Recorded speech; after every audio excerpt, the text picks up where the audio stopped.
Okay, let's get started. Good afternoon, everyone. I guess that's good morning on the West Coast, and thank you all for joining our webinar, Introduction to Energy Charting and Metrics, or ECAM as it is known. My name is Cynthia Selby, and I'm on the Marketing Communications team here at Onset. Before I turn the presentation over to our speaker, Bill Koran of Northwrite, Incorporated, I'd like to give you just a brief introduction. First, a little overview about Onset. For those of you who don't know us, we're the company that makes the industry-leading HOBO data loggers. We've been designing data loggers since 1981, right here in Massachusetts on beautiful Cape Cod, where we engineer and assemble all of our products. Our logging solutions are used all over the world for monitoring building performance, environmental conditions, and water quality, and we have a global network of dealers to service our customers around the world. Please take a few minutes to visit our website, onsetcomp.com, to learn more about our company and our data loggers. In the Learning section, you'll find an extensive library of live webinars and on-demand courses, and many other valuable learning resources. The webinar will last approximately 1 hour. We'll have 50 minutes for the presentation and 10 minutes for your questions. Should you have questions, please type them into the questions section on your go-to control panel. If we don't get to every question in the allotted time, we will follow up with you after the presentation. We are recording the webinar today, and you'll receive a follow-up email within a few days with a link to the recording so that you can review it at your own convenience and share it with your colleagues. We're always looking to improve the Onset education program, so please take a few minutes to give us your feedback. An evaluation survey will pop up on your screen after the webinar closes. Now, welcome Bill Koran. He is the Director of Energy Analytics at Northwrite, a leading energy information management software company. He leads Northwrite's development of approaches and software for energy performance tracking, measurement and verification, charting, and fault detection. Bill is the primary author of several BPA M&V protocols and has provided training on behalf of the California University systems and several utilities. He is also a corresponding member of several ASHRAE technical committees. Bill has developed multiple software tools, including ECAM, which is a Microsoft-based tool developed with funding from multiple organizations, and he's going to introduce that to us today. So welcome, Bill, and I'll turn it over to you. Thank you, Cynthia. This is quite a pleasure to be here today. We have a very large list of people who registered for this, including some of my mentors, some old friends, some new friends, and some friends I haven't even met yet, but I hope some of you are amongst those, and there's people that I've been conversing with online that I haven't yet met who are also here. And I thank you all for attending, and I hope there will be something here for all of you. Those of you that are familiar with ECAM, I hope there's still some new stuff here for you, just a little bit more exposure to some of the things coming in the future, as well as some of the new features of ECAM. First, a little bit about Northwrite. Northwrite, as Cynthia mentioned, is a leading provider of energy information software services. We've been in existence for over 10 years and have had customers in every state and Canadian province. We're not venture capital funded. We've been a growing business for over 10 years now. These are some of the things that we provide, including things that are becoming more popular now, like kiosks, to try and capture some of the behavior-based savings that utilities are going after at the present time.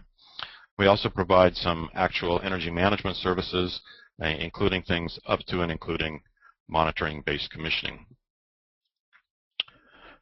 I mentioned we have customers all over North America, really, and these are some of the types of customers we have. For service providers and utilities, we'll provide our software, not just our software as a service, where you can license the software and rebrand it under your own name, but we also will provide our platform. Our platform is in version 5 now. It's a highly developed, scalable, fault-tolerant platform that you can use for energy services. We've really focused the last couple of years on developing the scalability and making it very robust, and we're hoping in the next couple of years to further improve some of the software we have that platform is supporting. Before I get started about ECAM, I want to credit the organizations that have provided me with funding over a number of years to work on ECAM. ECAM started as some of my own tools and a gleam in my own eye, and then I was fortunate that I people did find value in it and helped support it. And a special thanks most recently to the Northwest Energy Efficiency Alliance and my friends at the Bonneville Power Administration who saw value in some of the most recent capabilities and have provided funding for that. So what is ECAM? The overall purpose is to speed and make it easier to do things that many of you are already doing. There's a lot of features here that are things that I had to do as an energy engineer or analyst, but I found cumbersome to try and do in a spreadsheet, and there wasn't always software available to automate things. So I've tried to make things easier initially for myself and now for others. I kind of consider ECAM as an offline desktop energy information system, and indeed you might consider it as being a little bit competitive with Northwrite's own products, but of course ECAM is a desktop-based system. It's not live, doesn't have the communication of real-time data that you do have with a full featured web-based energy information system. Some of the objectives are shown below, and I want to focus on the last two bullets. ECAM is designed, there's some automated calculations, but it's really designed also to facilitate data exploration, to allow you to look at the data in different ways, to have a better understanding of how energy is used and what it is dependent upon. And above all, the last bullet, it's not intended to constrain what you do in any way. That's one of the features of having something based on the spreadsheet is you're able to do things the way you want to do them. Energy engineers are notoriously independent and want to do things their own way. There's best practices that we all try and follow, but we still have our own methods. And so ECAM's not intended to replace those methods as make you do things a certain way. It's intended to make it easier for you to do the things you already want to do. ECAM is not just based on my whim. There's a lot of prior research that went into it. This first report talked about a number of chart types that I've shown here that nearly all of these are available in ECAM. There's also a lot of work, of course. One of the leading research universities for energy information is Texas A&M, and so I've relied on a number of their laboratory reports. And there's also a recent survey from Lawrence Berkeley National Laboratory that I've looked at and incorporated some of their ways of looking at data into ECAM. There's also a point naming convention. I'm not going to show a lot about that today, but I've tried to take advantage of what other people have already done for naming points. And the advantage of naming points within ECAM is that then there can be some automated calculations and there's some automated charting that I'll show briefly. Finally, the data-driven models, uncertainty, and measurement and verification calculations are based on ASHRAE research and ASHRAE Guideline 14 on measurement of energy and demand savings. So what's so special about ECAM? Like I said, it just makes things easier for you, or at least that's my intent. So it adds schedule and date type information at time series data. And that's a big thing. A lot of times if we try and put schedules in, if you're working in a spreadsheet, you want to organize your data, you put in a bunch of if or choose statements to try and state whether a time point is associated with a given day type or a given occupancy or equipment status. ECAM does a lot of that for you automatically. And there's all these other things that I've listed here as well. I want to focus on just one thing here because I'm not going to show it much today. Chart matrices. Sometimes it's handy to look at a number of charts together in a grouped fashion. And ECAM makes it easy to select a group of charts, collect them as thumbnails, and place them on a separate sheet next to each other. There is typically some formatting that has to be done prior to doing that. Most commonly need to delete most of these would have a chart legend, and you probably need to delete the legend before creating the chart matrix to have a nice looking chart. So there's some editing that has to be done, but it's far easier than the normal manual process of copying something, pasting it, trying to resize it to fit, and putting something else next to it, and making it look nice, etc. One caveat, in its present version, ECAM requires consistent interval data, not change of value data. So if you have change of value data to include, you want to pre-process it, and there's various tools for doing that, and I actually have some code written already that I hope to incorporate in ECAM at some point in time, but I have not yet. So what this means as far as using data loggers, if you're using your HOBO data loggers, the easy way to get data so it's organized to put it into ECAM is set your loggers for a delayed start and set them for the same time interval if that works for your analysis in general and you have sufficient memory in your loggers to do that. And in most circumstances for the work I do with the HOBO data loggers, this is not an issue. Again, I'm trying not to constrain anybody with what they're doing. The full capabilities of Excel remain accessible to you, so you can change things however you like, change formatting, etc. Important point to make going on here is most of the work done in ECAM, if you're aggregating things over time, if you're looking at summaries, the data is typically shown as averages. This makes it more tolerant in general to missing data, for example. So there's reasons for doing that. You can, in most cases, change the averages to a total or something else, but that's the normal circumstance.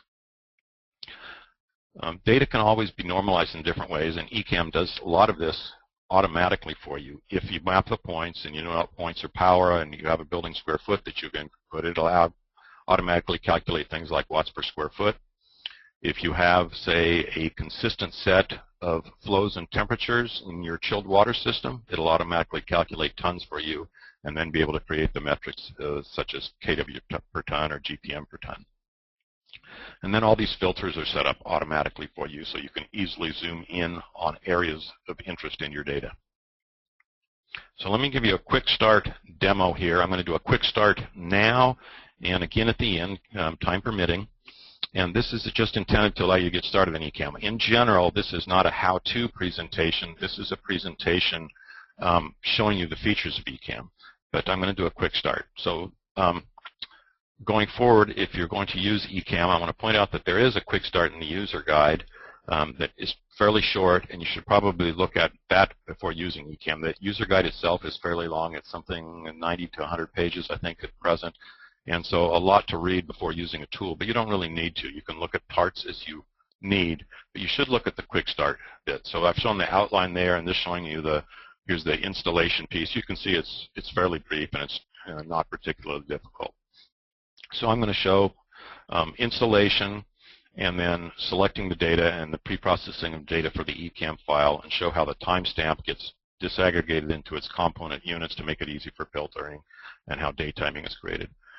There's some other things that ECAM will do for you with some additional menu items that I'm not going to show at the present time, and these are shown there. So let me open up a file here.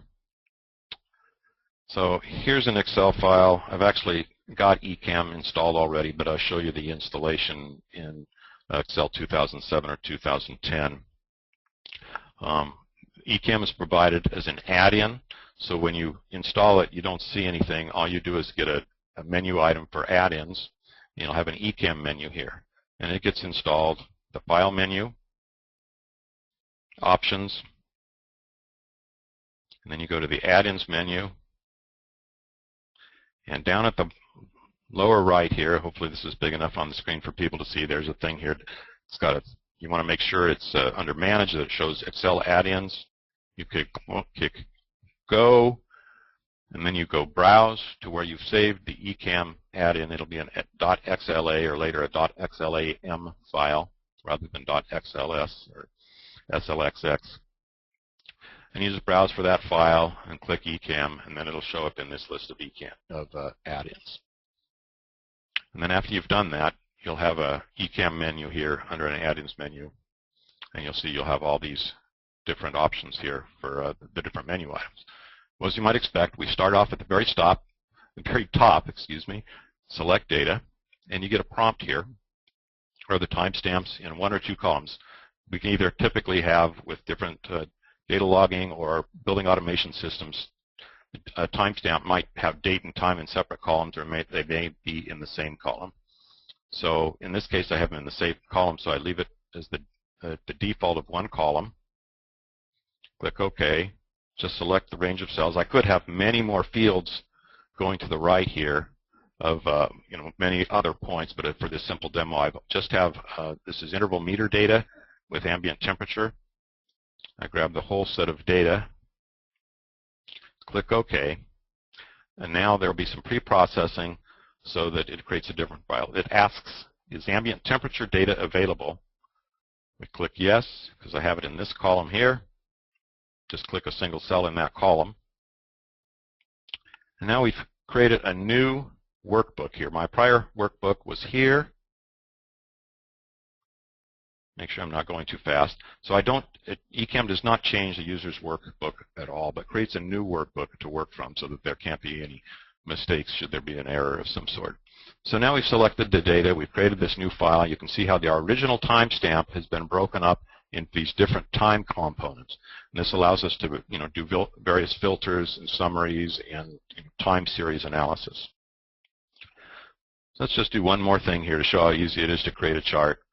Let's do a load profile by day type. This will show us the power at different times of day for the day types. There are default day types in ECAM of weekdays, Saturdays, Sundays, and holidays. So now I'll click this, click. It prompts me for the point that I want to use for this. And all you have to do is click the header, the point that you want to plot. In this case, I clicked the meter power. Click OK, and I now get a chart that shows me the average power versus time of day for each of these different day types of weekday, Saturday, Sunday, and holiday. I'm going to answer one question that's up right now. It's about a particular version of Excel needed for ECAM. ECAM at present, most features work with anything from Excel 2003 through 2010. There are some features that are only in 2007 and 2010.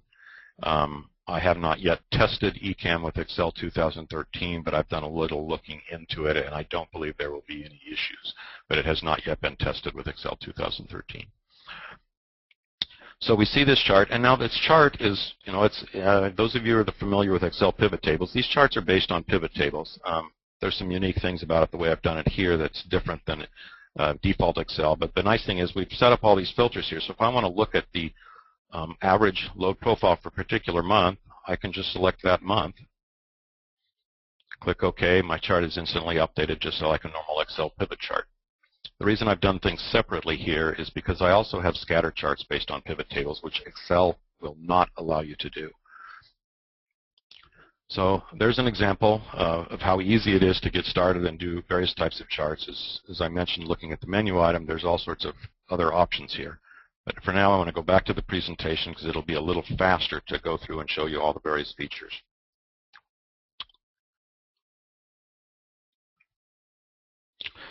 So this is just a common time history chart of a point, just showing a point over time. This is plotting power on the left axis and ambient temperature on the right axis. And I want to show how we can easily drill down into that and look at particular time periods of interest. You'll see here I've selected January of 2007. This is an old data set I've been working for years, has some interesting features, so I use it for demonstrations. So I've selected January 2007. The chart instantly updates and gives me new, meaningful x-axis points. You know, if you do these kind of charts in Excel, a lot of times you don't necessarily have meaningful formatting of the x-axis dates and times that are particularly useful for the type of work we do. So I've tried to be somewhat intelligent about setting these things up. You'll notice that these timestamps are in nice, even week increments here, and also it's formatted so you know the day of the week that you're looking at, and at least where it's starting here. In this case, they're not all shown since it's kind of compressed, but we can drill in farther and select individual days just like you could with a normal Excel pivot chart. But again, we've got this nice formatting so we can see the actual day of the week on each of these points here, and we'll drill into a particular individual week or drill in even more. Here's the load profile by day type I just showed in the brief demonstration. And here's just a variety of charts. I'm going to highlight some of these. I like this chart in the upper left, which is a load profile by month, or month-year combination in actual, so it doesn't average months from different years.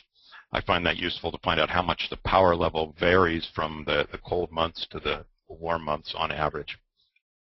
These charts here were actually created in Excel 2003, so they're a little bit different colors than the more modern charts. I have in the upper right, it's a load profile by pre and post energy project. You can input the dates of your energy project and get average load profiles pre and post. And these load profiles are selectable for which day type you're showing from the default day types. In the lower left, it's a load profile by year. So if you have more than a year of data and you have similar temperature ranges in your data, you can do a direct comparison of individual years. And then on the right is a load profile by day of the month. And I'm going to focus on this a little bit more for some different chart types. So this happens to be that July month we were looking at, and you'll notice there's some periods here in the upper left part of the chart, or the middle left part of the chart. We see some days that where the things were left on all night long and things were not turned off overnight. So keep that in mind as we look at some of these future charts. So each line in this chart represents a day of the month. So we have 30, this is a July chart, so we have 31 separate lines here. And it can be kind of hard to see where an individual line is. So there's a variety of other ways of looking at this data. One way of looking at this is a way that many of the national laboratories look at data in the form of grouped box plots. If you've done any statistics, you're familiar with box plots, but briefly it shows the data, the median values, and then different increments in percentiles. So in this case, my dark black line here is the median value at each hour for weekdays in July that I've filtered down to. And you'll see some slightly darker parts above and below that line, and those are the range of points that are between the 25th and 75th percentile values. And then the lighter colored bars going up here are from the 75th percentile to the 95th percentile. And then finally, the extreme points on the top and the bottom, those are our maximum and minimum points. The red line shows the average value over the period for each time of the day. And one nice thing about looking at comparing the median and the average is you can get a direct indication, really a direct calculation of potential savings through better scheduled control. In this case, the savings really is very close. It's actually slightly conservative, but very, very close. By just subtracting the median from the average, that's your potential savings from getting rid of that overnight operation when things were left on. So let's compare the July weekdays with August. And we can see here that things were turned off overnight. The median and the average have now moved together, and we've saved that amount of power over that number of hours. I'll show a couple GWiz charts. I don't use these a lot for analysis, but they're nice for presentation sometimes. Again, we can see here's a 3D load profile where the weekdays and weekends are colored separately. And we can again see those days where things were left on overnight. You can see my mouse moving here. Got the period here and the period here in the range of around July 21st time frame where things were left on overnight. We can see the same data in the form of a surface chart. Again, we've got this period here around July 21st, starting July 21st, where we've got the dark red areas indicating things were left on overnight. In this type of chart, the very light colors going down to white are the low power or low energy use points, and the dark reds are the high power or high energy use points. And I want to point out here, again, this is just a demonstration file where I'm just looking at power. This could be any type of data here. It's not constrained to power. You can use these types of charts with temperatures, pressures, whatever you have in your data system from your data loggers or your building automation system. Finally, the last way I look at time series data like this is to create it as a calendar chart. Again, this is my same month of July, and we can again see the same period here, starting in the day labeled the 21st here. We can see where things get left on overnight. Looking at things in a calendar fashion is handy, particularly in retail circumstances, because different managers may not all manage the store lighting and things the same, and we can see when things get left on, perhaps in a particular day of the week when things get left on, and there might be opportunities for scheduling improvements and things like that. Next, I want to show the scatter charts. I mentioned that ECAM provides scatter charts based on pivot tables, which really is very helpful for many things, including measurement verification. And the first chart type is showing power as a function of ambient temperature, with power on the y-axis and temperature on the x-axis. And here this is showing it versus my energy project. In this case, this was a retro-commissioning project in a Portland, Oregon office building. And we can see that in the cooler temperatures, there's essentially no difference between the baseline points, which are shown in the light blue here, and they're underneath the other points, and the post points, which are shown in the dark red or brown points here, there's essentially no difference in these lower temperatures. But in the warmer temperatures, above, say, 55 degrees, we see that the post points, the after points in the brown, are below the baseline points in blue. So we can see visually the impact of the energy project. In this case, this range of temperatures here is associated with the economizer, and there was work done on the economizers and the air handlers at this project.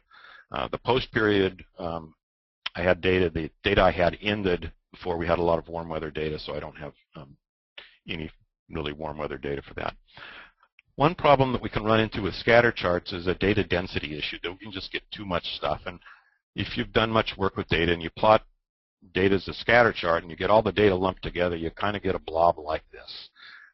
Not too useful or informative. In this case, though, however, if you input a schedule into ECAM, which I'll show later, the scheduling, you can break it out by occupancy period. It's hard to see on this size of chart, but I've got 4 groups of data here for occupied period, unoccupied period, and then the shoulder periods of startup and shutdown. I can quickly eliminate the shoulder periods if I want to see things in a little more detail by clicking filters to eliminate those, and now I can just see the occupied and unoccupied periods. Now, the unoccupied periods here are a little bit odd because they include some Saturdays and Sundays that actually had some operation, so that's why we had such a great deal of scatter there. But we still have a data density issue even in the occupied period. There's so many points on top of each other, we don't know where the preponderance of points are. And ECAM provides a binning method, essentially taking vertical slices of the data and averaging the data in those vertical slices to give you a better idea of where the trend really is. So here's the first increment of binning, and then the second increment. And here we can really see where the typical trends are. Now, this can be done in more detail with statistical regression models, which I'll show a little bit later. There's also ECAM is energy charting and metrics. So we've got some metrics and summaries I'll show here quickly. First one here is a load frequency distribution or histogram. If you're doing an energy calculation, one example used for this, you're doing an energy calculation and maybe you're looking at a chiller plant and you want to know how many hours the chiller is at different loads to understand potential savings from going to a more efficient or a variable speed chiller or something like that. And if you have the consistent set of chilled water flows and temperatures I mentioned, you can get tons from that. And here my example, since I'm using it from that simple data file, I'm using an example of power instead of tons, but the principle remains. This chart shows you the number of hours at different load levels or different power levels.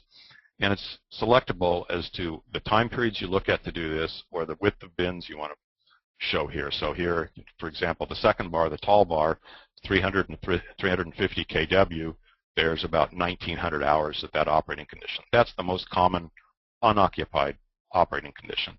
Similarly, we have an occupied period operating condition from 700 to 750 kW. That's our most common values during occupancy. So these can give you a nice table. There's a table that goes with this and the chart to facilitate other analyses. We can also do an easy tracking of things versus time, and I'll show this a couple different ways. One, we can break out things by occupancy and show the average power for different occupancy modes for each month and track things over time here. Now this, there's a limit to the information here because these are seeing at different temperatures, and as we'd expect, the average power during the occupied period is higher in July than in January because the HVAC is using more power. Because of the filters in ECAM, we could actually filter these for similar temperatures to the extent we have similar temperatures in July and January, depending on the climate, and we can compensate for that in a fashion. Similarly, we show the other occupancy periods.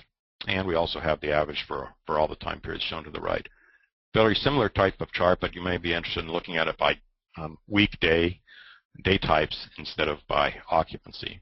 Again, the same type of analyses are possible. There's also some data summaries. You can read about these in the user guide. Of particular interest may be for commercial applications, this low to high ratio, which was a result of a paper presented at ACEEE a number of years ago, and you can read about that in the user guide. But this gives the values at various percentiles or standard deviations away from the median and average. I mentioned some other inputs that were shown at the beginning of the ECAM menu. Here's where we enter our energy project dates. There's a menu item for that, and you just get a prompt to enter the date your project started, and it'll then identify each timestamp as whether it was before, during, or after your energy project. Here's a scheduling input form.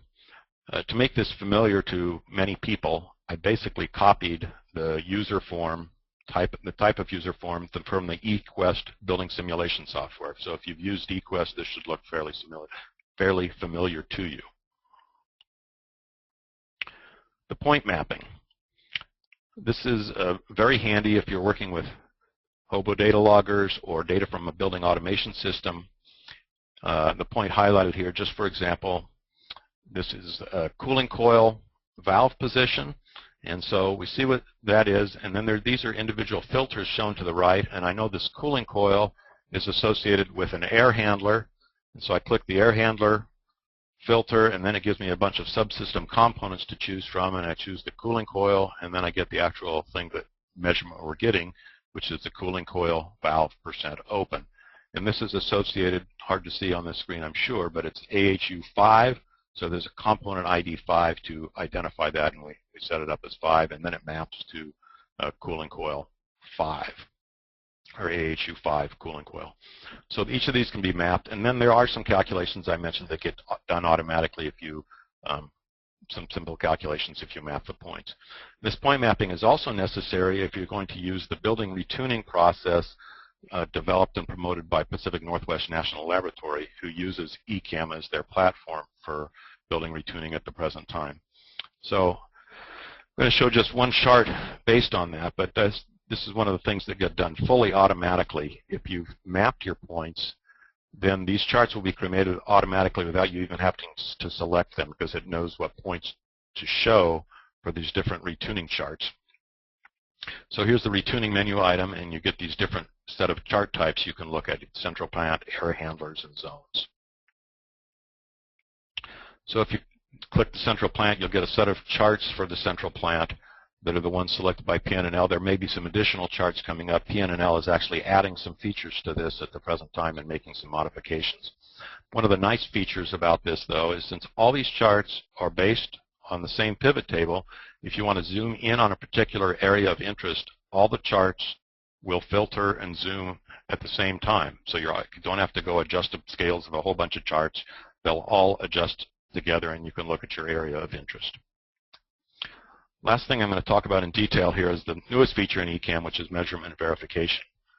There's some new types of scatter charts and load profiles added to promote the M&V, and with the M&V work, we needed some ad hoc definition of day types instead of just the default day types that are present in ECAM. It will show that, and that you can also have what I call hour types based on your input schedule, so it'll define modes based on occupied, unoccupied, startup, and shutdown. The M&V includes full uncertainty analysis, and those of you with a statistical bent, it includes charts for analysis of residuals. These are the type of models available in ECAM. You may not be familiar with all of these, but these are the types that have been promoted by ASHRAE through Guideline 14 and prior research. Another feature in ECAM is it makes it very easy to extrapolate your data. You cover a reasonable range of operating conditions and ambient temperatures. You can then apply typical meteorological year weather data to that and come up with an annual estimate of energy use and savings.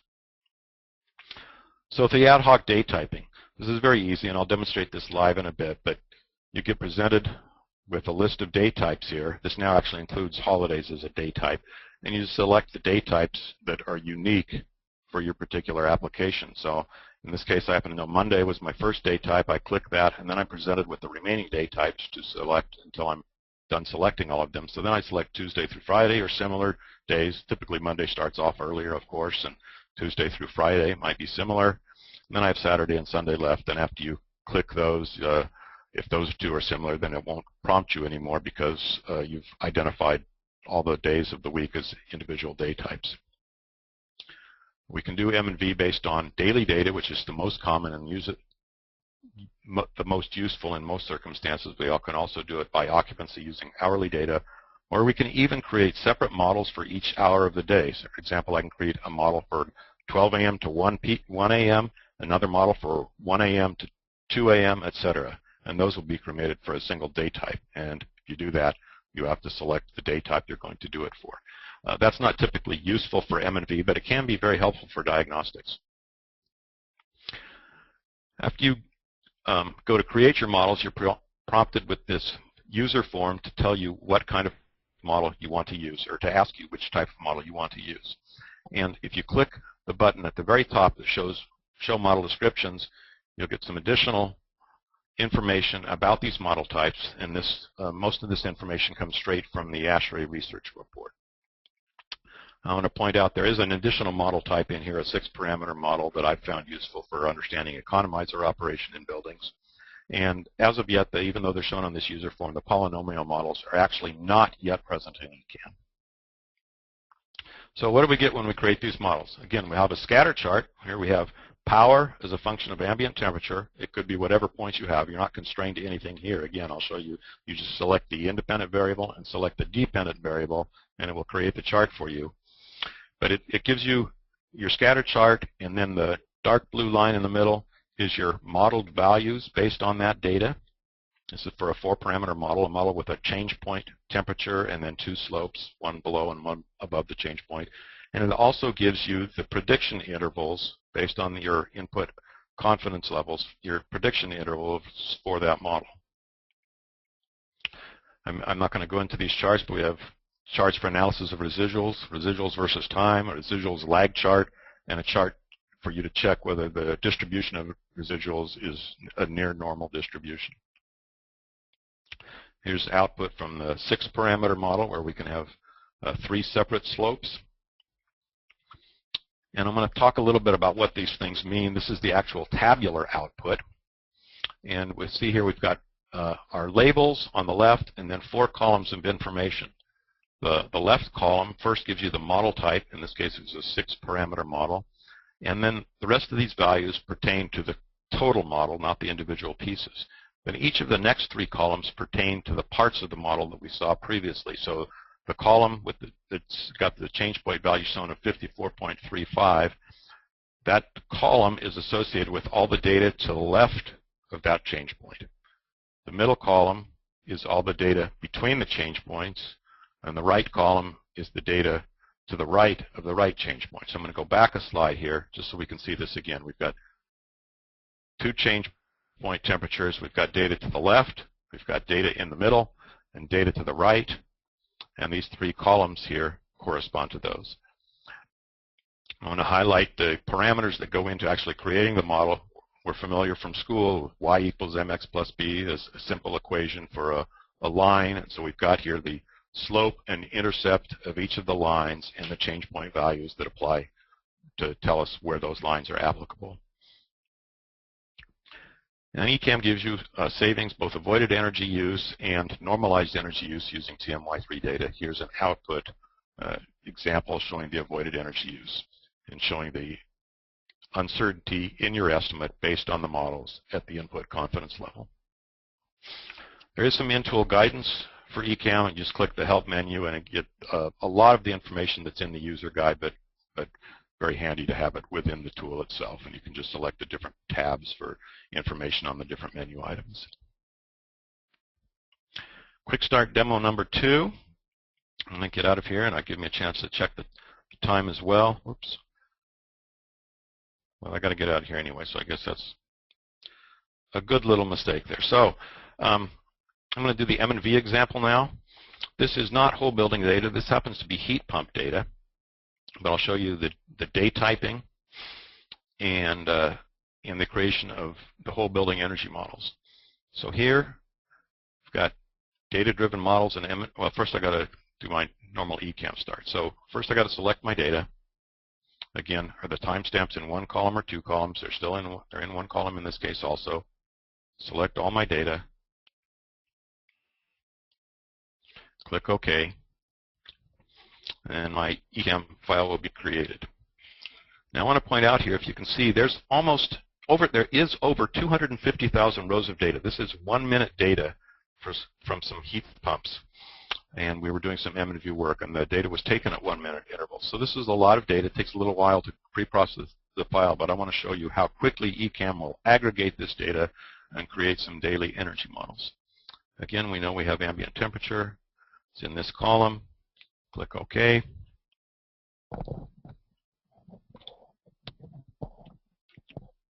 And we have our ECAM file created. So now let's go and look at this data and create our day types. I'm going to create a load profile by day of the week and see which days look similar. It prompts me for what point I want to plot here. So I'm going to select my PowerPoint again. Click OK. And now I get my load profile by hour of the day. Again, this is a funny looking load profile because this happens to be for some heat pumps, and we can see that morning startup we get a peak. And I've met it varies during the day, but there's really no distinguishing characteristics between the different days. But just to show you how the day typing works, instead of selecting all these days, I'll do a different selection here first. I'll just do week. Well, I'll do Monday separately here, just as I showed in the prior demo. Update. I get a new selection of days. Tuesday, Wednesday, Thursday, Friday. Click Update again. The remaining days, Saturday, Sunday, holiday. Click Update, and I'm done with my day typing. But really for this, I want to use all the days together because there's nothing really unique about these days here. So I'm going to go back and redo this. Evaluate my day types again. I already have the chart created, so evaluate the day types. I'm going to make all the days a single day type. Okay, now I can go and create my energy model, and I'll just create a baseline model here for demonstration purposes. It'll be a single model since we only have a single day type. Create baseline models. I'm going to use it by aggregating my data to the daily level, which is the most common and usually the best for M&V. And if you're creating a scatter chart, you've got to select the independent variable first. I'll scroll this over a little bit to make sure it's in view for everyone.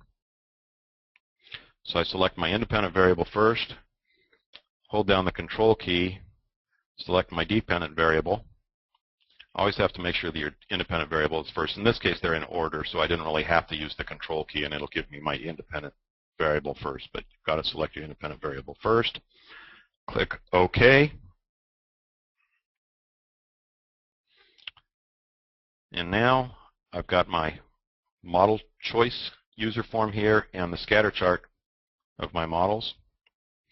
So I'm going to look at this and I'm going to say, well, this is either a 4-parameter, 5-parameter, or 6-parameter model here. I've got at least 2 slopes, maybe more. And just to show you the higher order model, I'll use the 6-parameter model that will allow me up to 3 slopes. In general, you want to, it's like normal work, you want to use the simplest thing that's applicable. So I might use a 4-parameter here, but let's demonstrate with the 5-parameter. Now it's going too fast for you to see it, but at the lower part here, you'll be seeing that the change points are being evaluated to find the best fit model. So it'll adjust those change points so it finds the model that best fits the data with the lowest root mean squared error. And it now has created the model. And we can see that we've got a pretty good fit. That center portion is actually pretty flat, so a 5P model would have gotten us almost the same thing, since a 5-parameter model actually has a 0 slope in the center. And we can see here that my slope in that part of the model in the very middle is near 0. So that's the simple creation of the model. Very easy to get these energy models through ECAM.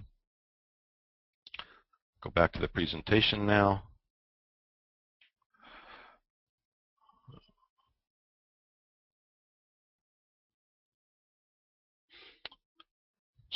So what's next for ECAM? The very next thing is there's going to be M&V and data-driven models similar to what we just saw, but using monthly billing data.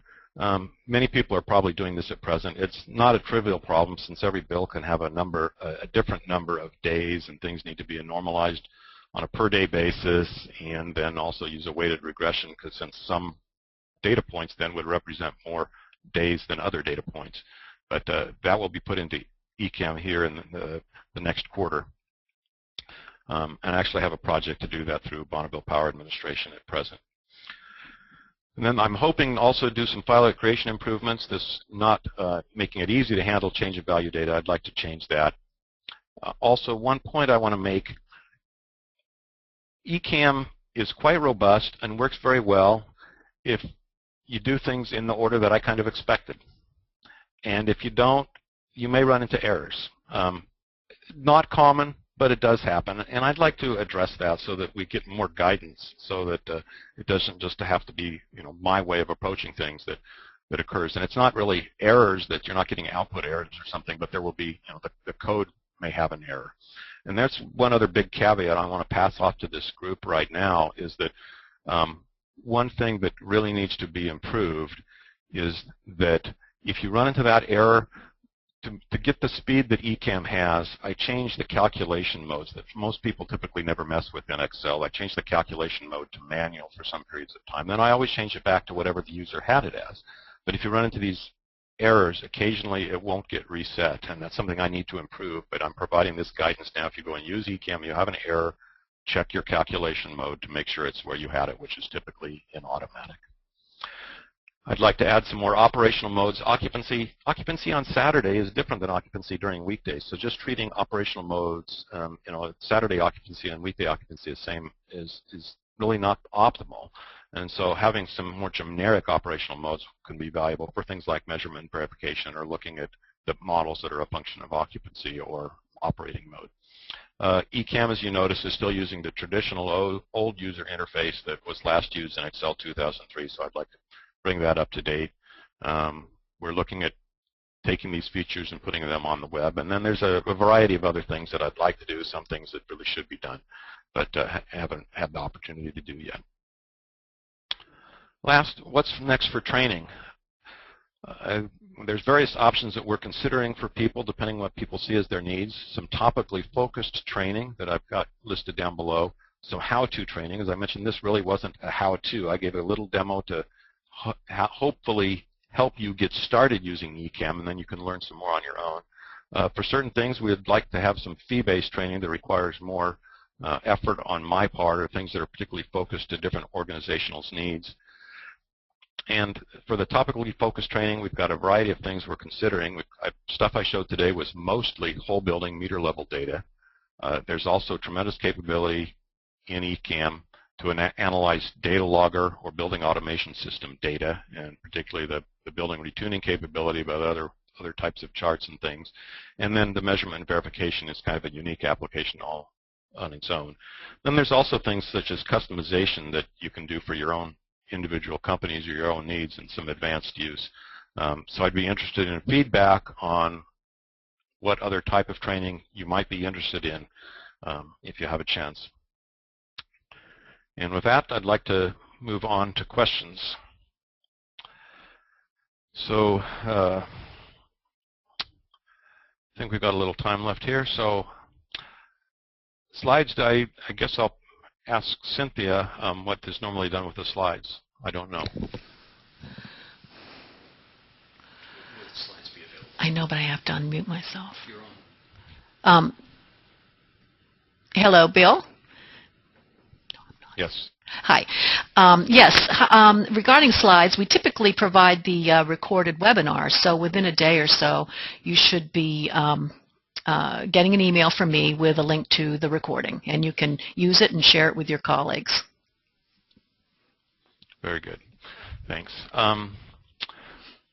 So the presentation available for download. ECAM should work with any CSV data that you can bring into Excel. It's not specific to any sort of data type. Any data that can be brought into Excel in general can be used. ECAM really is already open source. The code is available. There's nothing hidden in it. It's because it's been largely, other than the ridiculous amount of my own time put into it, there's been a lot of public funding, and so everything is open about it. The code is open. The charts, there's things that are hidden, but they can be unhidden. And so you can do whatever you like with it. As far as mutual development with different organizations, we're doing a little bit with Pacific Northwest National Laboratory right now. There's a lot to it. I'm hoping to keep developing it myself. I talked about versions of Excel. It can work with 2003, but not all the features work with 2003. 2000 has not been tested with. Yes, this is completely free. Easiest way to analyze a large group of loggers. There is a new feature in ECAM that will automatically bring in data. That may be helpful. to you that if you have files in a folder, it can automatically bring them in and process them and do M&V on them or other things. And so we're actually expanding a little bit on that at the present time. Other than that, if you just have 50 points, on-off loggers, as I mentioned, that would have to be converted to interval data. But then you could use short intervals, convert it to 1-minute intervals or something like that, and then you could process it in ECAM. A question on using Excel 2010. I'd have to look into that in more detail. Large data set, 30,000 rows shouldn't be an issue. Like I said, I just showed the M&V capability with 250 plus 1,000 rows of data. So I can, if you want to send me an email about that, Vern, I'd be happy to talk with you about that. Number of features, depending, this is what I've shown here. We have available on the Northwrite website both the prior version of ECAM, ECAM 2, and then the current version of ECAM Plus, which is actually not officially released yet, but the version we have available on the website, on the Northwrite website, is pretty robust. The one thing right now is I'm still working on the uncertainty calculations for measurement and verification. I'm working with a statistician to make sure I get that stuff right, and that's not quite complete yet, but the capabilities are still there. Interval can be pretty much every minute to hourly to daily. I believe that's true. If you go above daily, we have some issues that we're working on right now. As I mentioned, we're going to go set up things with monthly data, make sure it handles it seamlessly. Right now, you can handle it, but you have to do a little bit of workarounds. ECAM is available right now right off the Northwrite website, and it's also available at a couple other locations, including Pacific Northwest National Laboratory.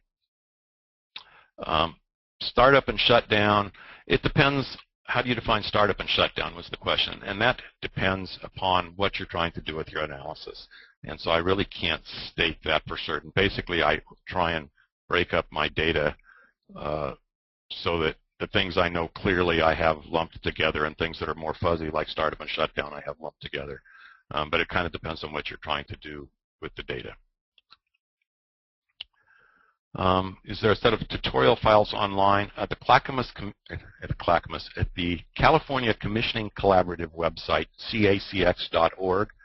There are some videos that show some of the basic uses of ECAM. There's probably a half-dozen videos there that will give you some features. We haven't done anything ourselves to put onto YouTube or anything like that. You can sort by particular weekdays. Yes, you can use ECAM the question was, can you use ECAM to compare between 3 or more year data to show savings year over year? Yes, you can. Using version 1, yeah, I'd recommend even going to the version ECAM Plus version 3 that, like I said, is pretty robust at present. Is there a limit for sensors, and how difficult is it to synchronize multiple sensors? Right now, I don't have that capability in ECAM. There's other tools available. Universal Translator from Pacific Gas and Electric is one, will allow you to synchronize timestamps. I hope to add that to ECAM in the near future. There is a practical limit. I haven't run into it. Like I said, I just showed an example with a lot of data, but there is a practical limit. Thanks for the thanks. And why didn't your chart and legend change when you updated the date types? I'm not sure about that question, but that was probably on the M&V demonstration there. I wasn't changing anything. I was just merely using the chart as a visual aid. If you're referring to the M&V demo, I was using the chart as a visual aid to define which days were similar. And I could have used another example, but I wanted to demonstrate the example with a lot of data. Man, we have a lot of questions here. Where are the training classes for this? PNNL, Pacific Northwest National Laboratory, has done some training. I'm obviously doing this training today. Just haven't had publicized this a lot, but there's been a lot of interest this year, so we've tried to provide a bit more publicity. And I haven't even put it on the the Department of Energy website that has all the software on it, so I really should do that. And I apologize for, if you have an interest in this, that it hasn't been more publicized. Is there a feature to group averages of different parameters into temperature bins for use in a bin analysis? Yes, you can actually easily do that. I'd have to show, but that would be pretty easy to do. You would want to, the question is, can ECAM handle data in one file from different data loggers that have slightly different timestamps but are sampling at the same time interval? You should probably synchronize those to the same timestamp. If they're very close, then they're probably okay. Are any utilities using ECAM for M&V? Bonneville Power Administration is using ECAM for M&V. Pacific Northwest National Laboratory is. Duke Energy, I understand, has just hired an analyst to use ECAM, not specifically for M&V, but for building triage and supporting their large commercial customers. As opposed to day of the week views, can one do time of day bins instead? I guess the general answer is yes. I showed well, it depends on, more specifically what you're trying to do, but the answer is almost surely yes, and it might take a couple more keystrokes, but how to access ECAM, we've mentioned it's available on the Northwrite website and elsewhere. Could you expand on your discussion regarding weather normalization? I could. That's kind of a hard thing to do, I guess, as answering a specific question right here. But the ASHRAE models from the ASHRAE Inverse Model Toolkit are what are used for the M&V models. And you can also select individual temperature bins for looking at the averages within that particular bin as a means of sort of normalizing the data. Any particular difficulties in using building automation system trend data? No, there's no particular difficulty except that ECAM is not presently. There's there's some products that are designed to import data from different building automation systems automatically and get them in the right format. That is not true for ECAM, and in some cases, the data can come in sequential, that each day will be a different place in the column or something like that, and so some of that may have to be pre-processed. But once you have the automation system data into a form that ECAM can pull in, there's no difficulties in using it. PDF slides would be great. I think we can do that. Any training planned at the Pacific Energy Center? Yes, I actually, in September, the last 2 Septembers, I did, as part of their retro commissioning class, I participated as a guest instructor to present some information on ECAM for their retro commissioning program. If you have any interest in more ECAM training at the Pacific Energy Center, contact Ryan Stroop and request it. Yes, the tool is available for ECAM. The tool is free. Thank you for the nice note. What can you do with point level data from thermostats and other things? That's a bit more detail than I can go into now. You can compare whether you have thermostats at different set points and possibly some simultaneous heating and cooling. There's no module for compressed air systems at present. Handling of missing data. Generally, that's a broad topic in itself. We use averages for most things so that a little bit of missing data won't harm results in most cases, but it depends on what you're trying to do with the data, what you need to do with missing data. Right now, ECAM doesn't do anything in particular to handle missing data. Can this presentation be repeated? Well, we can certainly consider that. How is data obtained from field instruments into the Excel spreadsheets?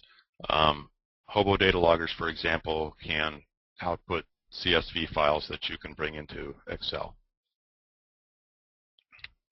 Do you have to remap points when you use a new set of data of the same points but over a new time frame?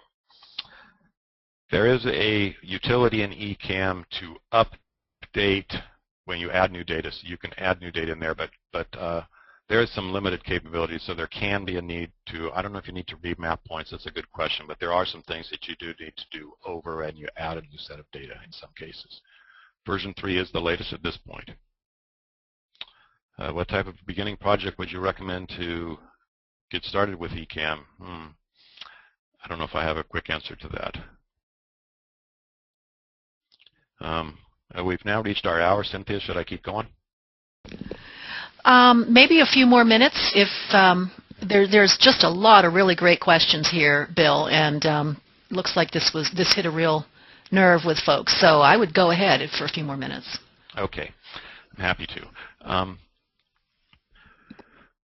For a beginning project to get started with ECAM, the easiest thing to get started really was if you can get some interval meter data from your utility.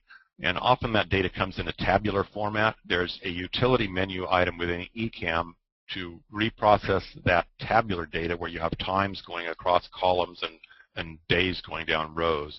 There's a utility in ECAM to pre-process that data for use in ECAM, but that's the easiest thing to get started with. Is there work to move it to be online analysis? Yes, there is some. We're considering some things in that regard. There's nothing official yet.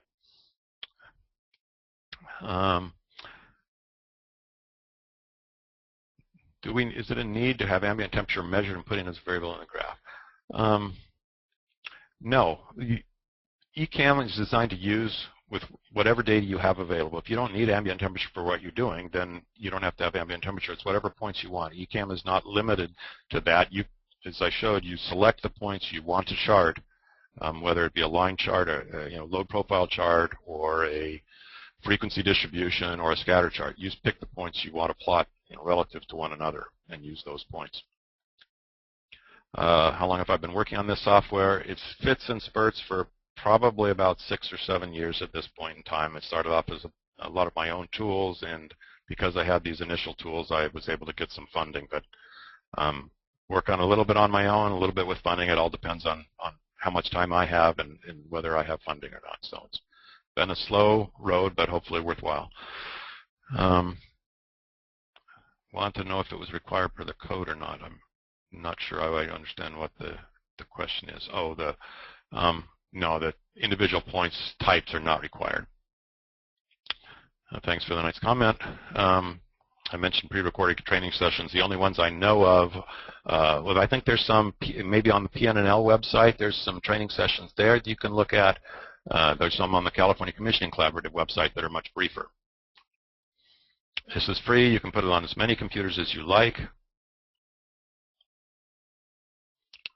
Can data be transferred directly from data loggers directly into ECAM? ECAM would import the data as a CSV file.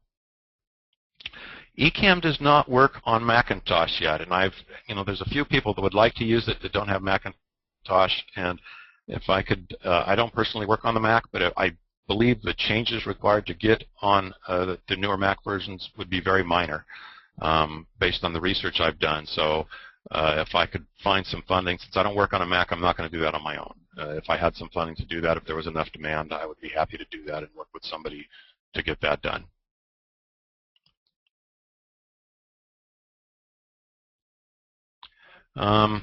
Question on some runtime errors. Send me an email, maybe with your data file, to talk about this. Specified dimension is not valid for the current chart type. It's one of two things. One, it's going to be a very easy fix, or two, sometimes on rare occasions there's computers and Excel installations that I have run into that we have to make some tweak or something on the installation. That's a very rare circumstance. I'd say less than 1% of the time, but I have seen it. So that the issue there with your runtime error is either going to be a very simple thing that's order of use issue, or it's an installation thing that we'll have to address. Analysis immediately as it comes from the data logger? No, because we're not doing real-time stuff. I talked about different timestamps a little bit. I have looked at Tableau and have this as a plug-in for that software. That's an interesting concept. Tableau has a lot of great features and it's free, so I haven't talked about that and I haven't considered it, but that's an interesting thought. 28 months of hourly energy use data includes cubic feet per hour of gas use. Is there a way to include conversion to BTU per watts within the spreadsheet? Yes, that's not presently done, but that type of thing would be an easy add, and you can customize yourself, or again, depending on time availability and funding, it can be done. I don't believe, unless they've added it, I don't believe there's a version 3 on the California Commissioning Collaborative website unless they've added it just very recently. But ECAM Plus and version 3 should be the same. But there was the recent funders and users decided to call this ECAM Plus because we've added, the plus is we've added some automated calculations, the M&V and some more of the building retuning stuff where it does more stuff automatically. Rolling averages, no, we don't do rolling averages. Those are pretty easy to add or take from the existing data to put in. Real-time data online charts, no, but that's why we're considering putting it online. You are able to load actual weather data instead of TMY3 data. Yes, you can. TMY3 data is pulled into ECAM. We're working on something actually with Bonneville Power right now for TMY3 data from the Northwest. The easiest thing to do is get the TMY3 data at present for things outside the Northwest from the NREL website. And it's a CSV file, and it comes into Excel very easily, and just take the ambient temperature and I think it's dew point data and put it into ECAM. There's a prompt to say import TMY3 data, and you just have to paste it in the appropriate place. The website does show how to install, or the user guide shows how to install ECAM. Yeah, that was a mistake as far as the files were XLS instead of XLA, and that should have been corrected. I'll check and see if it was. Modifying hot list of holidays for other countries. Excellent question. I'm surprised it's the first time it's come up. Right now, the list of holidays in ECAM is the United States, federal holidays, plus some others, and I don't have anything in there right now to allow users to ad hoc change holidays. However, the holiday list is merely a hidden worksheet, and so that worksheet can be unhidden and the holidays can be changed. If there's missing data for a few points, should the line be removed or the data field left blank? In most cases, just leave the data field blank. Future dashboard interface. I would love to do that. I've got books sitting here in my desktop about dashboards, and hopefully when we put this on the web, that will be a piece of it. Just a few more here. Cynthia, or yes, I'm here. Okay. I think we've got quite a lot of information for people to absorb, so I think we're good. Thank you very much for the presentation today.